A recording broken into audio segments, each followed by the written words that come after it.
Good day, everyone. Welcome to the second review session of Nqesh Review Hub. I'm Hermes from Angeles City, joining you once again.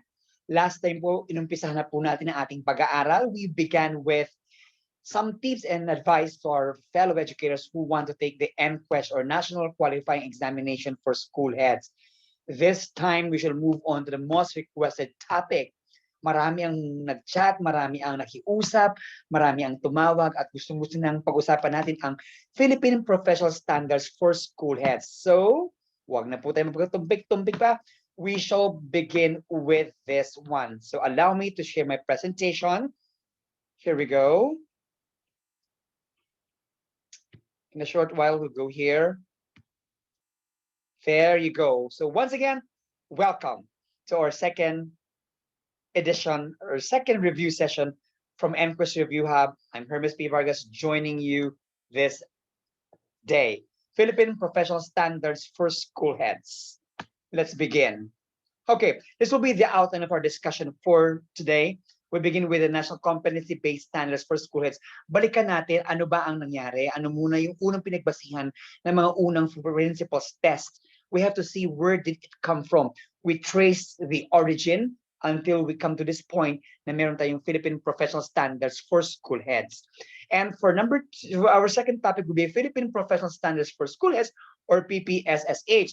And we have divided it into 10 subtopics: the overview, the background, rationale, objectives, policy statement, framework, principles, career stages, structure, and of course, the domains. But of course, the detailed discussion on the domains will take place by the following days. Hindi muna po ngayon. On the following weeks, days po natin gagawin yun because there are 5 and I want to go on to the details of each domain together with the strands and with the indicators.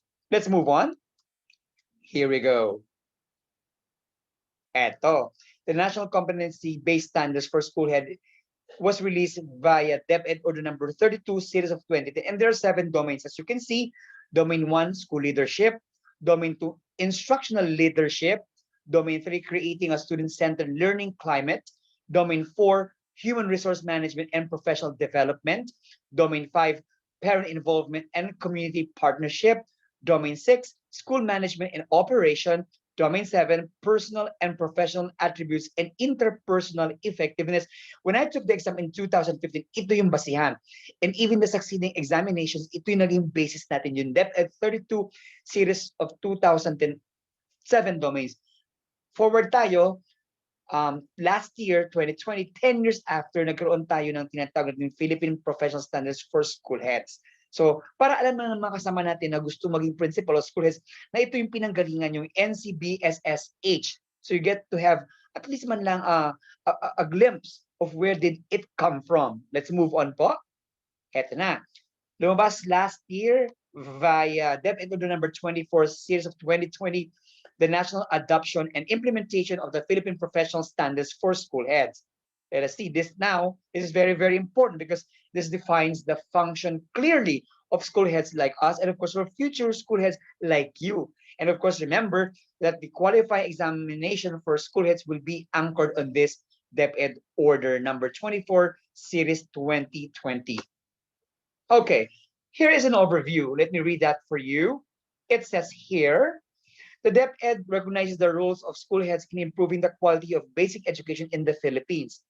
Totoo naman talaga yon na ang mga school heads malaki ang pananagutan sa pagbabago, pagsulong at pagpapaunlad ng kalidad ng edukasyon sa Pilipinas. I have to emphasize that based on Republic Act 9155, school heads are instructional leaders and number 2, administrative managers. Ulitin ko po yon. Based on Republic Act 9155, school heads are instructional leaders and administrative managers. Let's continue po. It upholds that quality student learning is contingent upon quality teachers who are supported by quality school leaders.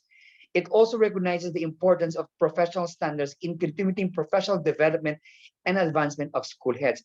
Very, very important. If you have PPST, sabi nga, and if you want to have quality teachers, there must be a person or a leader who should guide these teachers. At sino ang mga yon? Siyempre, walang iba po kundi ang ating mga principals or school heads. Very, very important yan. Magkatuwang po ang teacher at ang principal sa pagtugon sa hamon ng dekalidad na edukasyon o sa pagbibigay ng dekalidad na edukasyon. They come together. They cannot be separated. So principals would guide their teachers, especially in the field of instructional leadership. No? Ayan, let's continue. Eto, sabi rito, the PPSSH serve as public statement of professional accountability of school heads. Totoo po ito.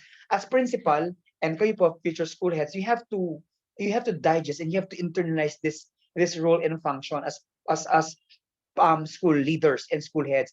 Public accountability po talaga natin ito as professionals, no? Pananagutan natin ito sa ating bayan at sa ating bansa, sa ating republika. Na bilang mga principal at mga puno o mga punong guro, we have that accountability to the public because we owe it to the stakeholders, to the learners, to the teachers, to the parents, and to the wider community. No? It's not what school heads are expected to know. Very, very. I always tell this to my talks, to my engagement, and to my fellow schoolers and to teachers. No, both in the private and the public schools, that when you are a school head, dapat matalas ka din talaga. Hindi pwede tayong medyo tatanga-tanga o talagang tatanga-tanga pagdating sa pumuno sa ating paaralan. Dapat alam mo ang gagawin mo sa iyong paaralan. You should know what to do. Ne? Importante po yan, that you know where to put, where to bring, and where to guide your school. And not only your school, but the people in the school, your stakeholders. Sabi dito, be able to do. Gagawin mo. Hindi importante na alam mo, pero importante rin, equally important, that you will be able to deliver. You will be able to put your concepts, your thoughts in action because you are serving the public. You're serving our learners and value as they progress in their professions. For example, rin po yung huli, yung value, kasi importante yun na yung pagkapahalaga, ano ba ang mga values na hinahawakan ng mga school heads or school leaders kamukha natin, no? Let's continue. After the overview, ito pa, another part po ng overview. It provides for common language for high-impact leadership expected of school heads. Hindi pwede kasi na paiba-iba tayo ng kaway sa Department of Education, especially if you are school heads or principals. As school heads, school leaders, principals, dapat pare-pareho ang sinasabi natin. We have common language. And the PPSSH puts that into context. It puts that in directive, in clear-cut word. No, dapat isa lang ang wikang sinasabi natin. Our interpretation of depth and orders, of policies and statements must be the same kahit paano. Wherever you are, if you are a principal in Luzon, besides Mindanao, or in regions 1, 2, 3, 4, 5, or wherever, that PPSSH defines clearly our role, our function, our responsibility to the public. That's a common language that we have to understand. Ne? Okay. School heads okay, sabi pa rito, haragdagan na, expect of school heads to guide individual professional reflections as well as professional discussions among educational leaders and other stakeholders. So, klaro yun. Our professional reflections must be anchored to PPSSH because we are school heads, we are school principals, we are school leaders. It must be clear to us and to the people around us na yung reflection natin, reflection yan from a manager's point of view, from an administrative point of view, from a school leader's point of view. That reflects our reflection. Eh? Sabi rin dito, to inform the provision of professional learning and development for school heads. That's true because the standards define us. That will be, you are guided by the standards. Hindi ka pwedeng itong gusto ko, itong gusto ko, itong gusto niya, pare-pareho naman tayong principal sa isang bansa, sa isang division, or sa isang region. That means to say, that gives you a clear understanding of your learning and your development as school heads, okay? I hope you're clear with that, no? Kung may mga questions po kayo, wag po kayo maya magtanong, chat, text, or call, or dyan po sa ating live chat, you can just just type or encode or just comment down po sa ating mga katanungan, okay? Okay, let's continue po. Background. Okay, very important to. The need to complement the standards for teachers. Look, my dear fellow educators, may BPST ka for teachers. Paano naman si school head? Ha? Yan tanong. Meron kang Philippine Professional Standards for teachers, no? Paano naman for school heads? Ay anchor nga sila, hindi ba? Remember, in a school, you have a school head who guides the teachers in accomplishing, in achieving the depth and vision and mission. If you set standards for teachers, Nako, likewise, dapat may standards din for school heads. Kasi hindi pwede si teacher lang. Kasi ikaw school head, ginagaling mo si teacher, tapos si teacher may standards, ikaw wala. Hindi pwede yon. So that's one. That there's a need to complement the standards for teachers. And that instance, Philippine Professional Standard for school heads. Okay? Ito na po, linabas na nga. Okay? Sabi, yung DepEd Order number 40 series of 2017, ito yung national adoption and implementation of the Philippine Professional Standards for teachers. We were expecting that, no? Nung tayong nasa field na, alam mo naman natin na sa madaling panahon, lalabas talaga at magkakaroon talaga ng Philippine Professional Standards for school heads. At ito na nga, last year lumabas na po. And of course, that you have to understand kung saan, bakit isinilang ang PPSSH, bakit ipinanganak yan. It must be clear on you, especially for aspiring school heads like you. Okay, let's continue. Okay, school leadership plays key role in improving school outcomes. Tandaan yung school outcomes, ha? School leadership, sabi niya. Kaya malaki ang pananagutan ng mga school heads, ng mga principals, ng mga school leaders dahil dito, by influencing the motivations and capacities of teachers as well as the school climate and environment. Ayan ang sinasabi ng OECD noong 2008 page 2. Malinaw po nilang sinabi yan. So malaking bagay talaga na ma-impluensyahan ang motivation ng mga teacher at ang kanilang capacity. You know, as school leaders talagang we create impact among our teachers. You either, well, dalawang bagay lang, you either make them fight or fly, no? Mahirap yung pag ganun kasi lalayo. Yan, lalabanan ka pag school head ka na hindi maayos ang pamamalaki mo sa paaralan. So it must be clear for everyone that if you are a school head, you motivate your teachers. Malaking bagay yon. Ba nakikita ng performing ang kanilang school head and you can influence your teacher indirectly and directly. At the same time, pag magaling kang school head, performing school head ka, you are concerned on your teachers, that you develop, you capacitate your teachers so that they perform very well.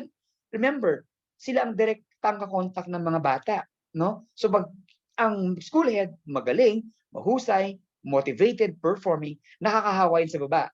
Your teachers are also influenced to do better, to teach better, and to do better in all things that they do. And it follows, nakakahawa yung vibe na gano'n. Kung paano yun, pati mga bata madadala ng mga guro pag ganun po sila. Ano? Okay, let's continue. Okay, let's have the rationale. Okay, school head as stewards of school, sabi, to play a crucial role in ensuring an enabling and supportive environment for effective teaching and learning. Kaya minsan sinasabi na, ay, wala akong gana magturo kasi yung school heads namin ganyan. Naku, malaking factor talaga ang mga school heads. We can really influence and we can really affect the learning environment in our school. Tandaan niyo yan. Napakalaking bagay po niyan. If you let your teachers feel na hindi sila welcome, na hindi mo sila binavalue, na hindi mo sila ipinapahalagahan, naku, mararamdaman ng mga teacher niyan. But if you put your support and you enable them to function well, and if you empower them, that's really, really good, no?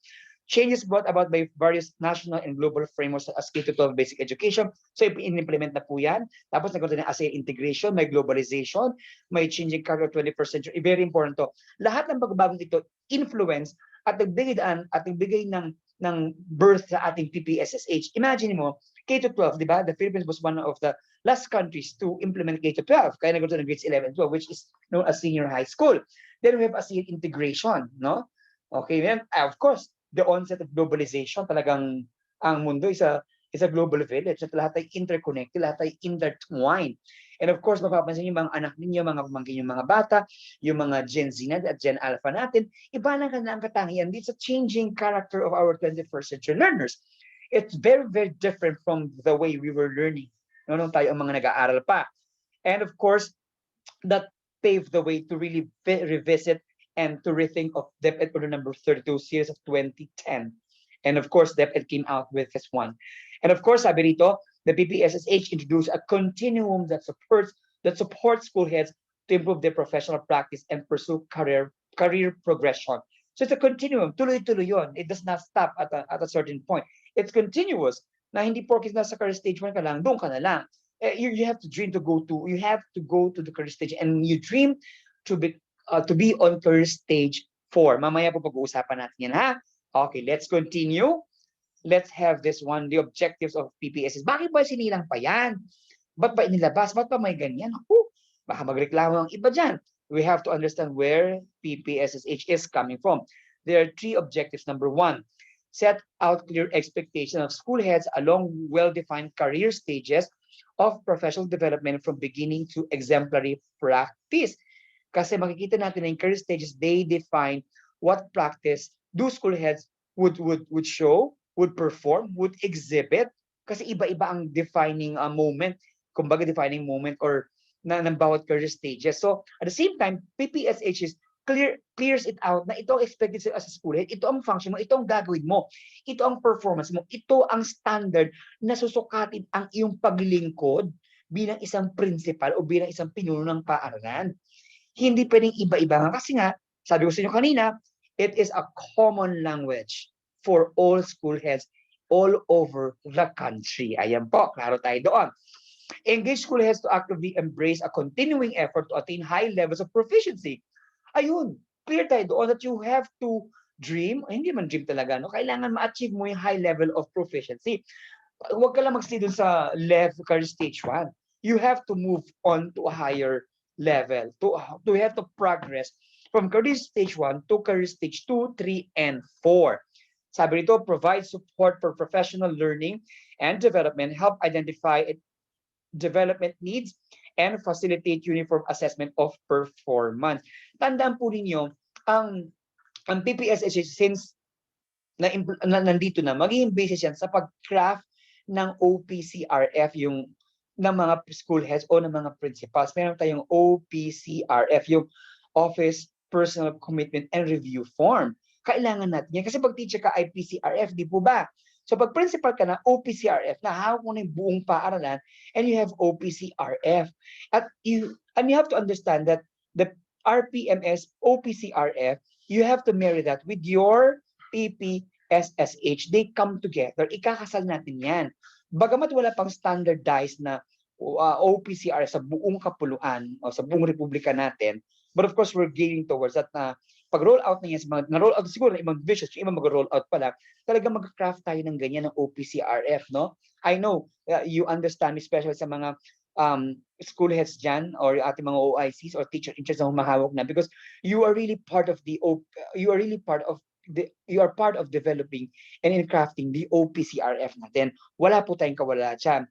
That would at least assess our performance every school year.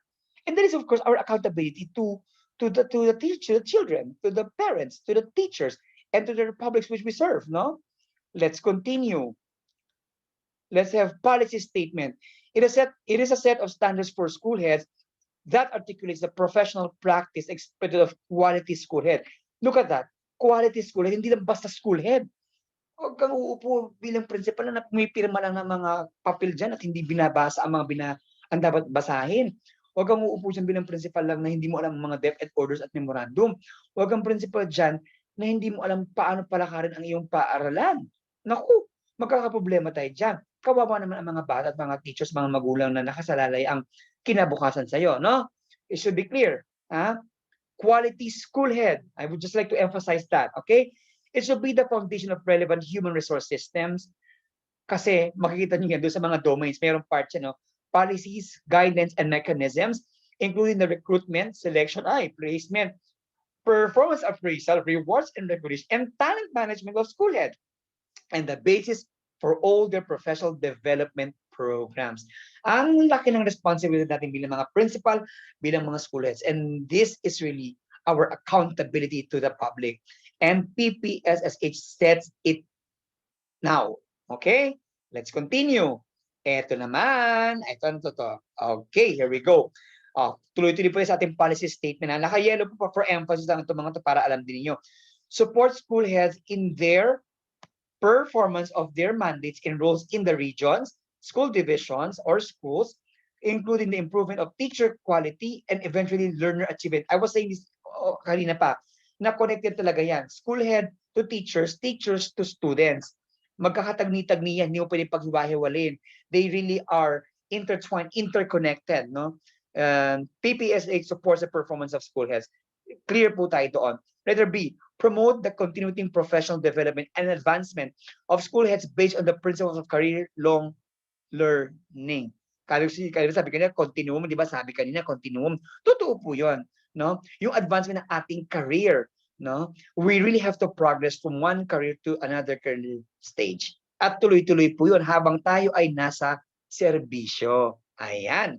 Next, sabi niya, help school heads reflect on and assess their own practice. They aspire for and pursue professional development.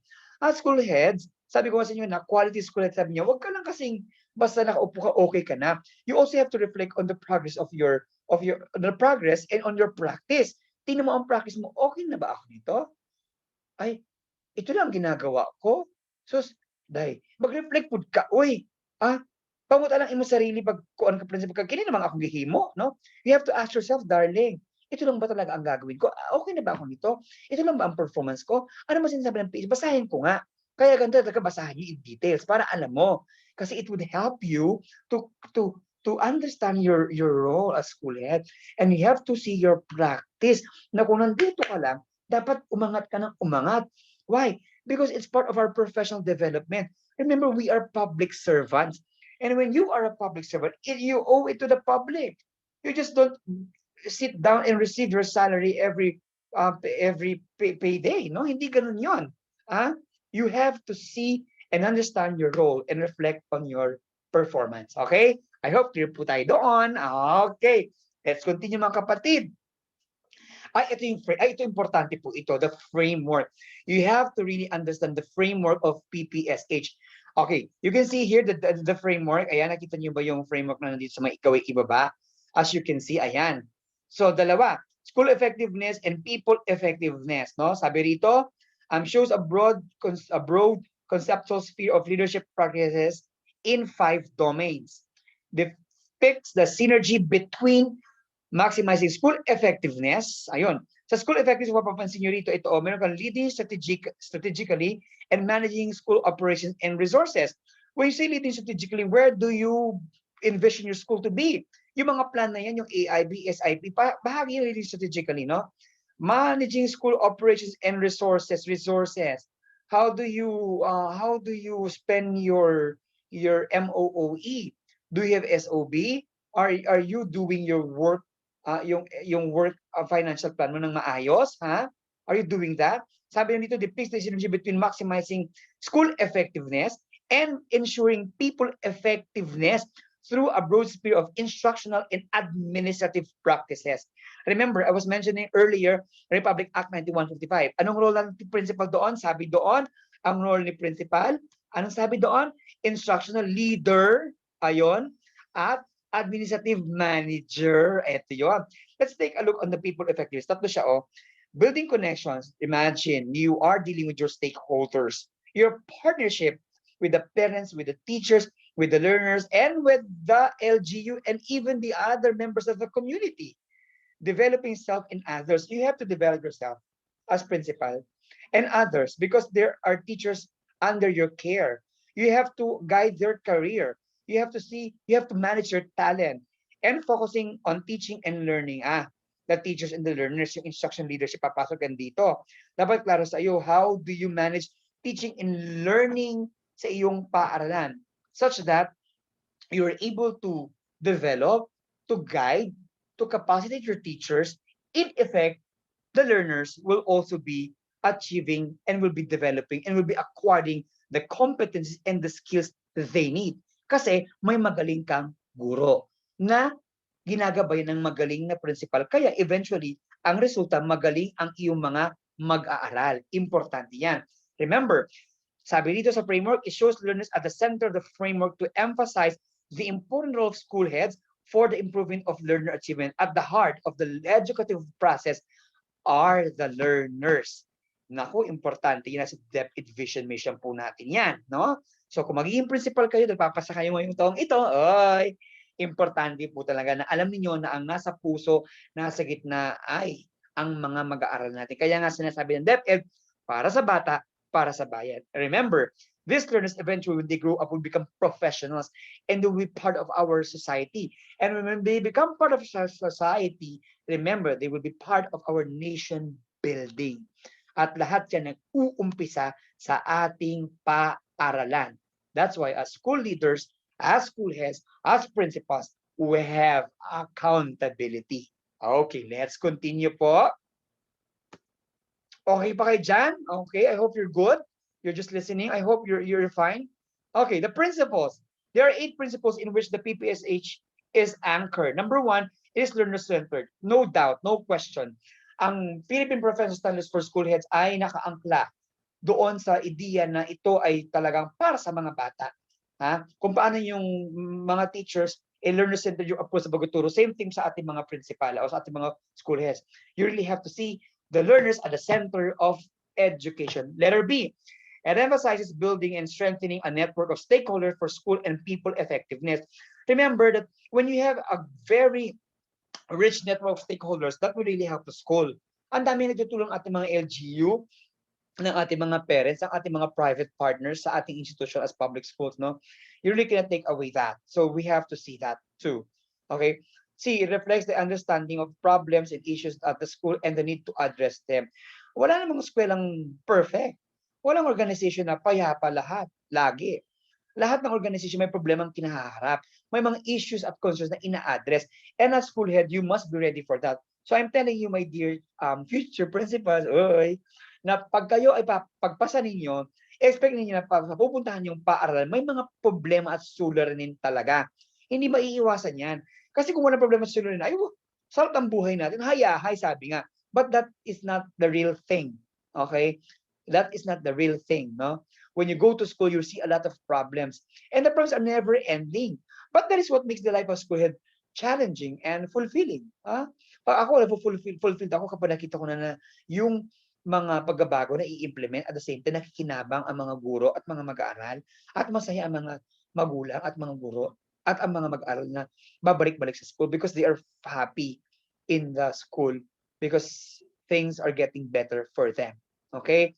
D, it focuses on developing high-quality instructions, developing a strong school culture, and ensuring a job-embedded professional development for school personnel.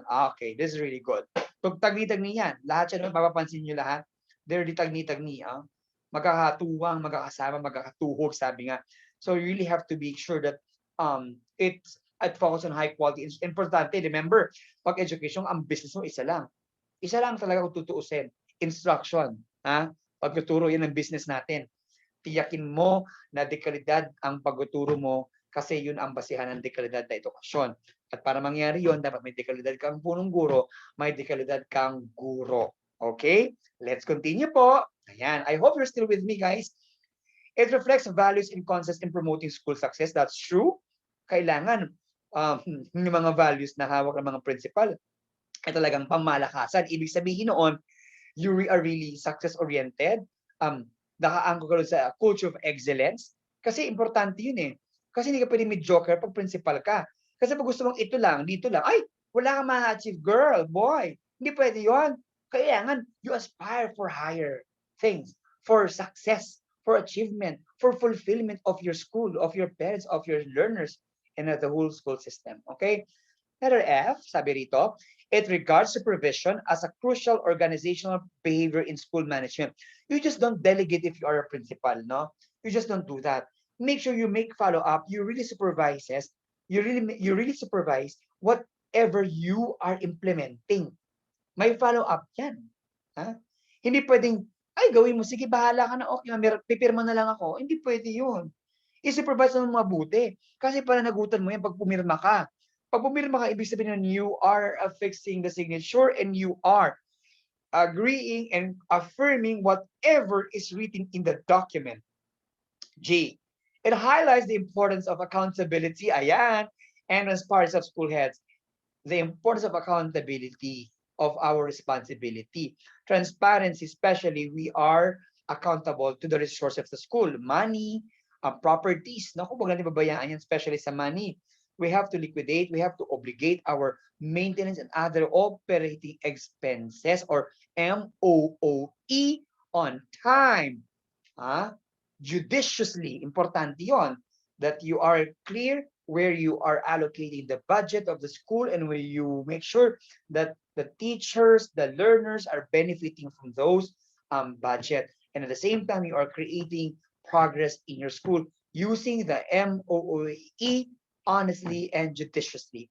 Eight, it is anchored on the principle of inclusivity. Lahat kasali, lahat ng learners kasali.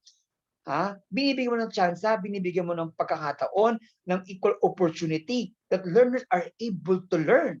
Ha? Napaka-importante ng principle of inclusion or inclusive education. You give it to the learners. Yung lahat kasali, you give them the chance or opportunity. Lahat sila matututo. Kinikater mo ang mga yan pag school head ka. At that is on your command at on your hand as a school head. Okay? Ayan. Okay, tuloy-tuloy po tayo. Wala po bibitaw para po tayo ay masas na lalapit nating Nqesh or Principles test. Okay? Let's continue po. Here we go. Eto na. I was telling this earlier pa, di ba? Yung ating career stages. Career stage 1, 2, 3, and 4. Okay, may pagkakaiba kaya? We'll find out now. Eto na pagkakaiba. You see, may mga definition, may mga parang qualifier ito. Sabi rito, career stage 1, school heads, aspiring school heads have acquired a prerequisite qualification for the school head position. They demonstrate basic knowledge and understanding. I want you to focus on the blue colored fonts, no, yung mga naka-highlight na ito. Pag career stage 2, sabi niya ito, they are professionally independent in performing their functions as instruction leaders and administrative managers. Sa career stage 3, they exhibit advanced skills in performing their function. Advanced skills. Pero sa stage 4, mas napakabigat. Sabi rito, they model the highest standards of practice. Now, iaangkla mo sa OPCRF mo to. Now, paano malalaman kung anong stage ka? Well, there's a way to do that, probably by assessing yourself or probably by talking to your rater since remember sa pagkrap ng OPCRF may agreement si ratee at si rater, so pag-usapan ninyo yan.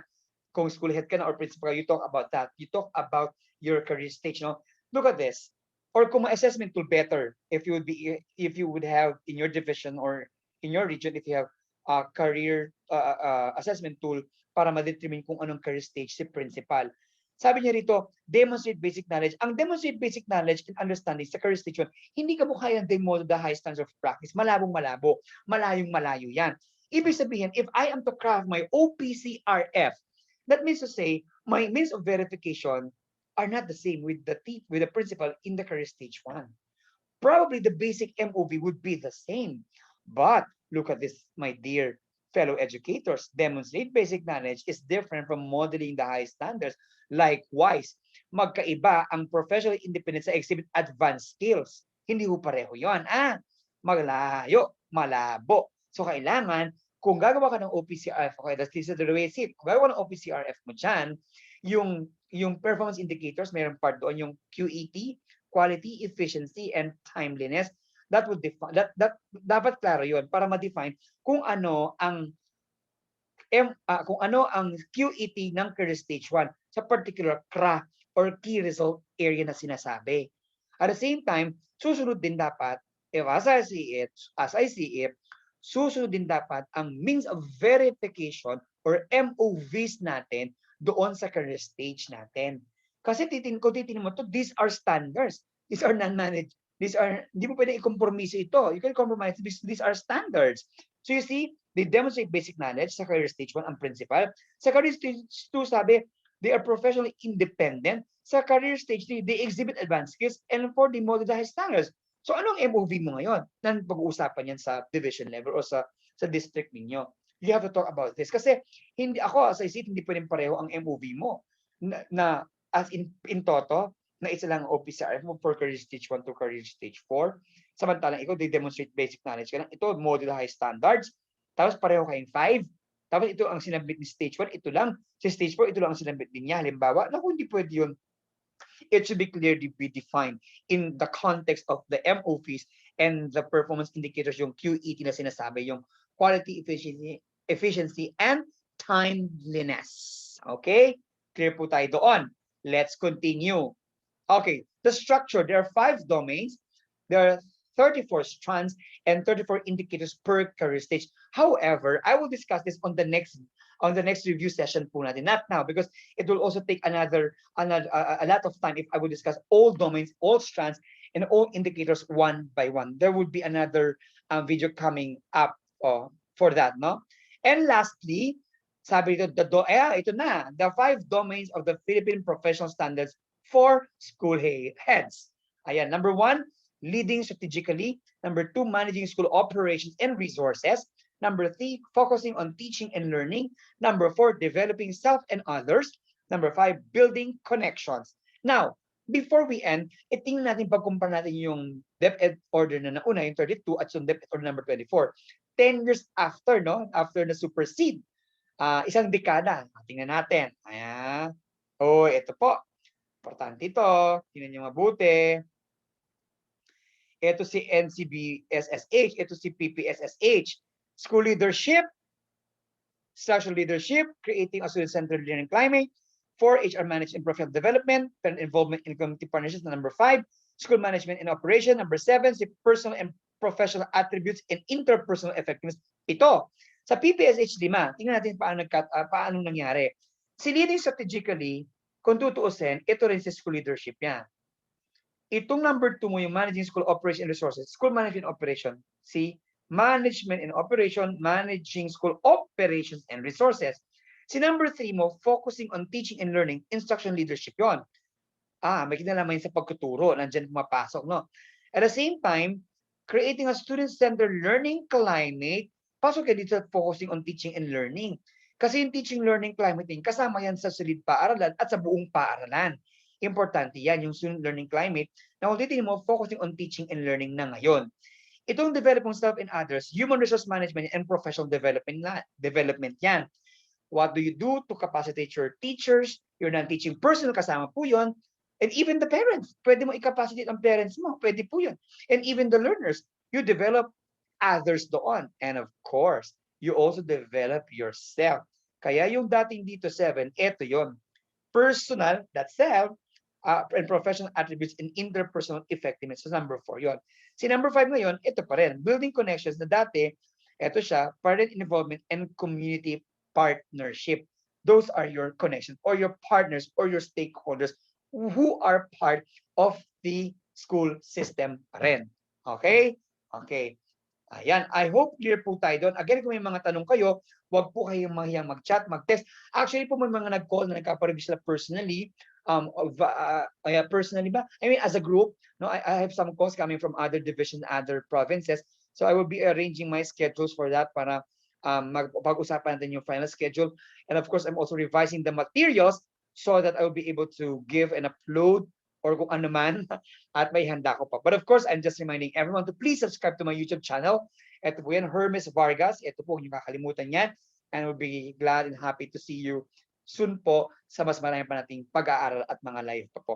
And of course, again, I'm just reminding everyone that this review online, this YouTube video review is totally free. But of course, if you wish to voluntarily and willingly send your token of appreciation, ay syempre tatanggapin ko, no? Hello! Actually, may mga nagbigay na nga po mga ilan-ilan at nagpapasalamat po ako dun sa mga naka-appreciate ng effort ko to help and to guide our fellow future school heads and future school principals by this year. Oh, congratulations po. Sana po. No? Thank you po sa pagpapadala nyo ng token of appreciation. I'm really thankful for that no matter what. Maraming salamat po. But of course, ang video po, ang mga materials ko talaga ay kung tutuusin, ay free lamang po na ina-upload ko dito. So, wag po kayong magsawang sumuporta. Maraming salamat po. At syempre, panghuli ko na po ito, stay safe. God bless. Congratulations sa inyong lahat na kasama po dito sa ating Nqesh Review Hub. Sa mga hindi pa po nakasali sa grupo ko, sumali na po kayo. Sa mga hindi pa nag-subscribe, subscribe na po kayo. Ayun po. Muli po, maraming salamat. I hope I was able to share kahit konti lang po sa inyo. I hope you learned. See you on our next review session. Thank you so much and enjoy the rest of your time. God bless everyone.